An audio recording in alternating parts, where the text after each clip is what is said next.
അമ്മൂമ്മ കുറെ നാളെ പറയുന്നില്ലേ, ഇന്നെങ്കിലും ഏവൂർ അമ്പലത്തിന്റെ കഥ പറഞ്ഞു തരാമോ? അതിനെന്താ, പറഞ്ഞു തരാലോ മോളെ.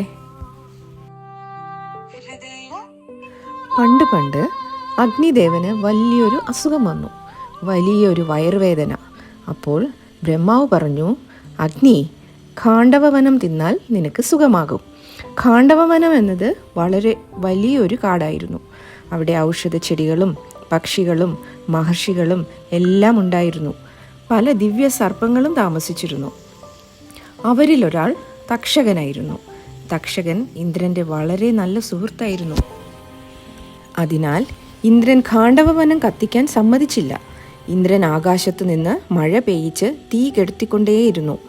ദുഃഖിതനായ അഗ്നിദേവൻ ഒരു വയസ്സായ ബ്രാഹ്മണനായി വേഷം മാറി കാട്ടിലൂടെ നടന്നു. കൃഷ്ണനെയും അർജുനനെയും സമീപിച്ചു. ഭയപ്പെടേണ്ട, കൃഷ്ണൻ പറഞ്ഞു. അർജുനൻ വില്ലെടുത്തു. അമ്പുകൾ ആകാശത്തേക്കെറിഞ്ഞു.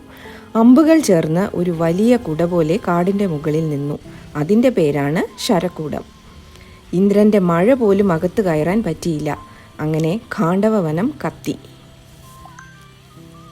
ആ കാടിൻ്റെ അടുത്ത് താമസിച്ചിരുന്ന കണ്വ മഹർഷി, അദ്ദേഹം ആരാധിച്ചിരുന്ന വിഷ്ണുമൂർത്തി വിഗ്രഹം കത്തിപ്പോകുമെന്ന് ഭയന്ന് കൃഷ്ണനെ അഭയം പ്രാപിച്ചു. ഭയപ്പെടേണ്ട മഹർഷേ, കൃഷ്ണൻ പറഞ്ഞു. കൃഷ്ണൻ പറഞ്ഞതനുസരിച്ച് അർജുനൻ ഒരു അമ്പെയ്തു. ആ അമ്പ് പതിച്ച സ്ഥലത്ത് വിഷ്ണുമൂർത്തിയെ പ്രതിഷ്ഠിച്ചു. പ്രാണപ്രതിഷ്ഠ കഴിഞ്ഞപ്പോൾ കൃഷ്ണൻ തൻ്റെ ദൈവിക ശക്തി ആ വിഗ്രഹത്തിലേക്ക് നൽകി. പിന്നെ അർജുനൻ ആദ്യ പൂജ നടത്തി. ശിവന്റെ കിരാതരൂപമായ ഭൂതനാഥ സ്വാമിയും പാർവതീദേവിയായ യക്ഷി അമ്മയും അവിടെ കൂടെ ഉപദേവതകളായി സ്ഥാപിക്കപ്പെട്ടു.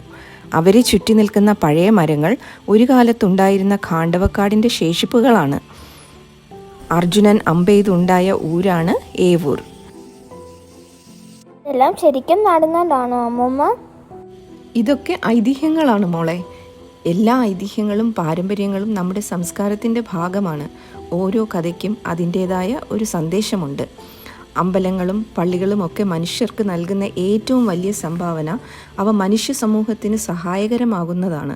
ഉദാഹരണമായി ഏവൂർ ക്ഷേത്രത്തെ നോക്കിയാൽ വിവിധ അവസരങ്ങളിൽ അവിടെ എന്തെല്ലാം കലാരൂപങ്ങൾ അരങ്ങേറുന്നു. ഉത്സവങ്ങളിലും സപ്താഹങ്ങളിലും ആളുകൾ ഒരുമിച്ച് ചേരുകയും ഐക്യത്തോടെ പ്രവർത്തിക്കുകയും ചെയ്യുന്നത് എന്ത് നല്ല കാര്യമാണ് അല്ലേ?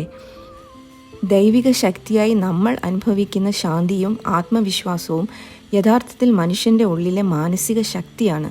ആ ശക്തി വിശ്വാസമായി രൂപപ്പെടുമ്പോഴാണ് അത് ദൈവികമായി അനുഭവപ്പെടുന്നത്. ഇതോടൊപ്പം നമ്മുടെ ഈ അമ്പലത്തിന് ചുറ്റുമുള്ള പരിസ്ഥിതിയെയും സംരക്ഷിക്കുന്നു. പിന്നെ നമ്മുടെ കൃഷ്ണ ഭഗവാൻ ഈ നാട്ടുകാരുടെ മുഴുവൻ ഫ്രണ്ടല്ലേ? ഏതാവശ്യത്തിനും ഓടി വരുന്ന ഫ്രണ്ട്.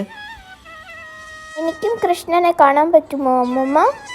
കളങ്കമില്ലാത്ത നമ്മുടെ മനസ്സ് തന്നെയാണ് മോളെ കൃഷ്ണ ഭഗവാൻ. ആ മനസ്സോടുകൂടി നോക്കിക്കഴിഞ്ഞാൽ മൂക്കും കാണാം കൃഷ്ണ ഭഗവാനെ.